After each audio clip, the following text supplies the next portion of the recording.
सत श्री अकाल। Welcome to Bluebird. अप्रैल निकल चुका है तो अभी आईटीआर भरने का टाइम आ चुका है और अब काफ़ी जनों का ये डाउट बना हुआ होगा कि आईटीआर कितने की फिल करें कि वीज़ा इजीली मिल जाए। ये बड़ा क्वेश्चन नॉर्मल है और काफ़ी जने ये पूछते हैं। तो आज की वीडियो हम इसके आंसर आपको ज़रूर देंगे कि आईटीआर आपकी कितने की होनी चाहिए और कैसी होनी चाहिए और क्या चीज़ों का आपको ध्यान रखना होगा जब आप आईटीआर भरने जाएंगे। तो उस टाइम आप इन चीज़ों का ध्यान रख के करेंगे तो वीज़ा लेने में आपको दिक्कत नहीं होगी, चाहे आप किसी भी देश का वीज़ा अप्लाई कर लेना। यदि आप टूरिस्ट वीज़ा से रिलेटेड वीडियोस देखना चाहते हैं तो हमारे चैनल को सब्सक्राइब करके ज़रूर रखें। सब्सक्राइब आप करेंगे तो हम ऐसी और इन्फॉर्मेटिव वीडियोस जो है लेकर इस चैनल पर आते रहेंगे, जिससे कि हमें भी मोटिवेशन मिलता है और हम भी काफ़ी और रिसर्च करके जो इम्पॉर्टेंट डॉक्यूमेंट होते हैं उनके बारे में और जो इन्फॉर्मेशन होती है उसके बारे में इस चैनल पर हम वीडियोस जो है लेकर आते रहते हैं। तो आईटीआर को लेके एक डाउट रहता है लोगों का कि आईटीआर कितनी हो कि जिससे वीज़ा श्योर शॉट हो ही जाए। पहली चीज़ हम एक चीज़ आपको बता दें कि कभी भी कोई एक डॉक्यूमेंट की वजह से आपका वीज़ा जो है अप्रूव नहीं होगा। ऐसा नहीं कि आपकी आईटीआर 15 लाख की है तो आपको वीज़ा मिलेगा ही मिलेगा, ऐसा नहीं है। तो मतलब उसके साथ और भी काफ़ी चीज़ें होती हैं जो काम करती हैं, बट आज पर्टिकुलर हम आईटीआर की बात करने वाले हैं। तो मतलब आईटीआर के जो पॉइंट बता रहे हैं ये आपका स्ट्रॉन्ग होगा तो आईटीआर वाले पार्ट में आप पास हो जाएंगे। बाकी अदर जो पार्ट हैं वो भी आपको करने पड़ेंगे। तो फंड से रिलेटेड, इनकम से रिलेटेड जो इन्फॉर्मेशन है वो हमारे चैनल पर आपको मिल जाएगी। आप वो वीडियोज़ जो है जाकर देख सकते हो। और भी जो है अपडेटेड इन्फॉर्मेशन आती रहती है, तो इसलिए सब्सक्राइब करके रखेंगे तो आप तक वो पहुँचती रहेंगी। तो जब भी आप आईटीआर भरने जाते हैं तो उस टाइम एक गलती तो बिल्कुल भी ना करें। वो मैक्सिमम लोग क्या करते हैं कि जैसे अभी आईटीआर जो है उन्होंने 6 लाख की फिल की हुई है, उन्होंने अपनी इनकम साल की 6 लाख दिखाई हुई है, तो क्या करेंगे, अभी गवर्नमेंट की तरफ से आ गया कि 12 लाख तक क्या है, कोई भी टैक्स नहीं है। तो टैक्स नहीं है तो मतलब आप फिल कर सकते हो और अपने डॉक्यूमेंट या अपनी इनकम दिखा के। तो क्या करते हैं लोग, वो 10-12 लाख तक दिखाने की कोशिश करेंगे कि इससे तो वीज़ा मिल जाएगा और टैक्स भी पे नहीं करना है, तो इसको कर दे।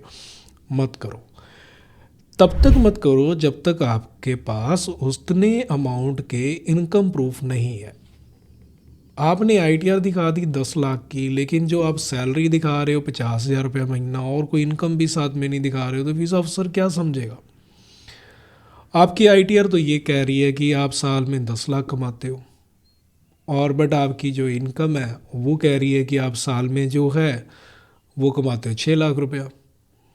तो मतलब कोई आपस में कॉम्बिनेशन नहीं बन रहा, आपस में कोई इनकी वेरिफिकेशन नहीं हो रही है। तो वीज़ा अफसर डाउट में ही जाएगा, उसको लगेगा कि ये डॉक्यूमेंट फ्रॉड लग रहे हैं। मीन्स फ्रॉड का मतलब यही होता है, चाहे आपने ऑनलाइन फिल करवा भी लिया लेकिन वो मैच ही नहीं कर रही है आपकी इनकम के साथ, तो वो फ्रॉड ही लगेगी ना, वो डेफिनेटली लगेगी आपने फ्रॉड किया है। तो ऐसे केस में कभी भी ये गलती मत करो कि अपनी तरफ से कुछ भी अमाउंट जो है उसमें फिल कर दो। आपका सीए भी आपको ये बात कह रहा है कि 12 लाख तक देखो भाई साहब कि आपको कोई भी टैक्स नहीं पे करने वाला है, तो आप भर दो 10 लाख 11 लाख रुपए की आईटीआर। बट नहीं, क्योंकि आपको वीज़ा लेना है, वीज़ा अफसर को कोई मतलब नहीं है आपने टैक्स पे किया या नहीं किया। अब पहले काफ़ी जनों का ये होता था कि टैक्स वाली जो आईटीआर होती है वो स्ट्रॉन्ग होती है। जब 3 लाख तक जो है टैक्स फ्री था, उसके ऊपर टैक्स पड़ता था, तो लोग क्या करते थे, 5 लाख की जो आईटीआर फिल कराई, 2 लाख पे टैक्स पे किया और उनको लगता था बहुत स्ट्रांग है। जब 5 लाख तक टैक्स फ्री हो गया तो उनको लगने लगा कि नहीं, 5 वाली ठीक नहीं है, अब 7 लाख वाली अच्छी लगेगी क्योंकि वहाँ पे टैक्स पे किया होगा। तब 12 लाख की आ गई, तो ऐसा नहीं है कि 14 लाख जिसको टैक्स पे करके दिखाएगा उसकी अच्छी होगी, नहीं। आपकी साल की इनकम कितनी है that's matter, does not matter कि आपने उस पर टैक्स पे किया है या नहीं किया।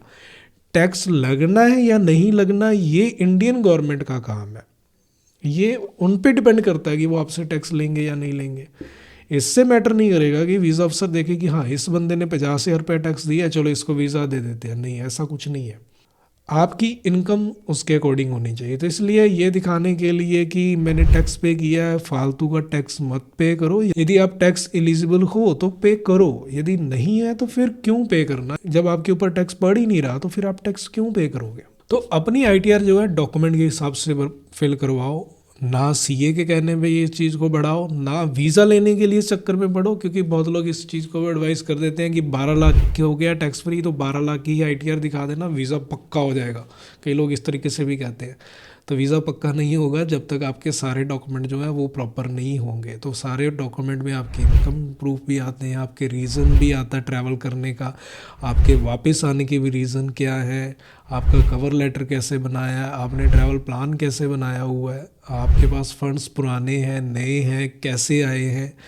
ये बहुत चीज़ें जो मैटर करती हैं, आपकी ट्रैवल हिस्ट्री है या नहीं है तो ये भी मैटर करती हैं। तो बहुत चीज़ें हैं जो मैटर करती हैं जब आप वीज़ा अप्लाई करते हो, खाली आईटीआर मैटर नहीं करती है।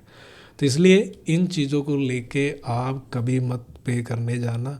बहुत लोग इसी गलती की वजह से जो है रिफ्यूज़ल ले लेते हैं ज़्यादा आईटीआर दिखा के भी, क्योंकि आईटीआर ज़्यादा होती है लेकिन उसके सोर्स ऑफ इनकम उनके पास होती ही नहीं है और वो शो भी नहीं कर पाते हैं।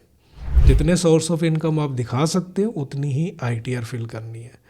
तो इस चीज़ के लिए आपकी जो कन्फ्यूज़न है, उम्मीद करते हैं इस वीडियो में ऑलमोस्ट सारी जो कन्फ्यूज़न है वो क्लियर हो गई होंगी। कोई कन्फ्यूज़न रह जाए तो कमेंट करके हमें बता दें, तो नेक्स्ट वीडियो में हम कोशिश करेंगे वो कन्फ्यूज़न दूर करने के लिए। थैंक यू कि आपने एंड तक हमारी वीडियो देखी। ऐसी और वीडियोज़ देखने के लिए चैनल को सब्सक्राइब करके जरूर रखें। मिलते हैं फिर एक नई वीडियो में। सत श्री अकाल।